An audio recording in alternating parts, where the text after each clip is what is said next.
Eto na nga mga chong, marami tayong gilas updates. Coach Yang Yao, tiwala sa pag-handle ni Coach Tim sa ating national team. Chinese Taipei, kumpiyansa kontra Gilas Pilipinas. Gilas learning experience at dribble drive hanggang mamatay is finally over sa naging debut game ng Gilas Pilipinas kontra Hong Kong, China.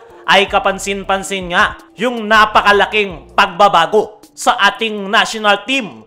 Walang hero ball, walang buhaya, at higit sa lahat, walang dribble drive offense hanggang mamatay. Kitang-kita nga sa laro ng Gilas yung kanilang sistema na triangle offense. Ilang beses rin nating nakita na less dribble at more ball movement ang ginagawa ng Gilas at napakadali nga ng basketball para sa kanila. Yan nga yung tinatawag natin na modern basketball. Off the ball screen, cutting offense, hindi pa pulido pero maganda na yung pinapakita ng Gilas Pilipinas. At ang sistema nga na yan ni Coach Tim Cone ang dahilan kung bakit puro versatile player ang kanyang ipinasok sa Final 12 lineup ng ating national team. Lahat kayang maglaro ng multiple position, kaya naman kahit hindi pa pulido yung sistema ay maganda agad yung kanilang performance at hindi nga masakit sa mata ang kanilang ginagawa. At dahil nga dyan, maraming Gilas fans ang satisfied dahil wala na yung bara-bara system ni Chot Reyes. At ngayon na si Coach Tim Cone ang nagte-take over sa ating national team ay malaki agad ang pagbabago. Dahil gaya ng sabi natin kanina ay more on ball movement ang ginagawa ngayon ng Gilas. At isa pa nga sa kapansin-pansin ay nakapagtala nga sila ng 33 assists. Napakataas nga niyan para sa isang 40 minutes game sa FIBA. At yan nga ang tatak ng triangle offense ni Coach Tim Cone. Hindi nga nila pinapahirapan yung kanilang sarili na isolation, pasikat, hero ball, at yan nga yung masakit sa mata. At sa laban ng Gilas kontra Hong Kong ay wala nga tayong nakitang ganyan. At never nga tayo makakakita niyan sa sistema ni Coach Tim dahil ayaw niya nga ng player na buhaya, nagsosolo at hindi sumusunod sa plays. Sa ngayon ay maganda ang future na kinakaharap ng ating national team dahil sa sistema at programa ni Coach Tim Cone. Dahil umpisa pa nga lang ay ramdam na nga natin agad yung pagbabago. Dahil simula nang i-take over ni Coach Tim Cone ay inadapt na nga nito ang modern basketball para sa Gilas Pilipinas. Dahil sa kanyang sistema na triangle offense,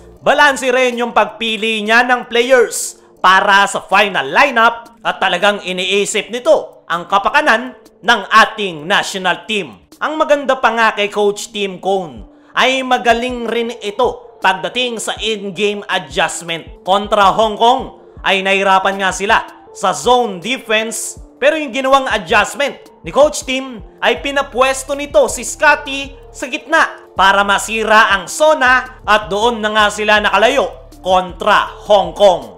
Ayon naman kay Coach Tim Cone ay hindi pa nga ito satisfied sa ipinakitang performance ng Gilas Pilipinas. Marami pa nga daw silang kailangang ayusin sa kanilang koponan, mga adjustment, at yan nga daw ang kanilang tututukan sa kanilang team practice. Ang magandang balita ngayon para sa Gilas Pilipinas, para na rin sa mga fans, ay official nang tapos ang dribble drive offense hanggang mamatay at learning experience ng Gilas Pilipinas. Papunta na nga tayo sa exciting part at tignan na lang natin yung magiging development pa ng Gilas sa mga susunod na buwan at taon. Dumako naman tayo dito sa kabilang balita. Chinese Taipei, kumpiyansa kontra Gilas Pilipinas. Ito ang Chinese Taipei mga chong, ay maganda ang ipinakitang performance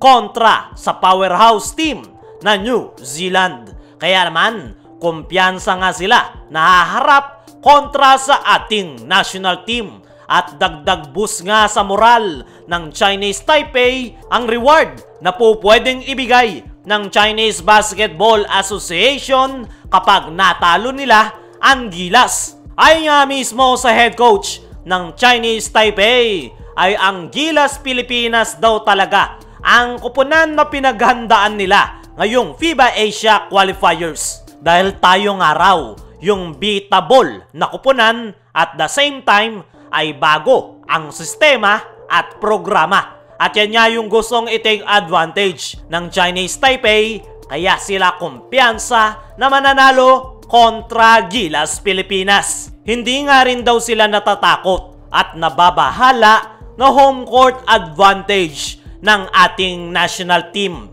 Sanay na nga daw sila sa ganyang setup at wala daw silang pake kung sino man ang manood sa loob ng game venue. Ang tanging gusto lang daw nila ay kuhanin ang panalo at durugin ang Gilas Pilipinas. Bukas nga magaganap ang tapatang Chinese Taipei at Gilas Pilipinas. At tignan na lang natin kung magagawa nga ba ng Chinese Taipei ang kanilang mga plano. Dumako naman tayo dito sa kabilang balita. Coach Yang Yao, tiwala sa pag-handle ni Coach Tim sa ating national team. Ito nga si Coach Yang Yao mga chong ay minsan nang nahawakan ang Gilas Pilipinas last 2019 FIBA World Cup sa China. At ngayon na meron ng long-term leader ang Gilas ay pinuri nga nito si Coach Tim dahil tinanggap niya ng buo ang pagiging head coach. Tutukan natin si Coach Yang Yao sa report ni John Mark Garcia ng Spin.ph ay sinabi nga nito na malaki yung chance natin sa FIBA Asia Cup qualifiers. Maganda nga rin daw yung pagpili ni Coach Tim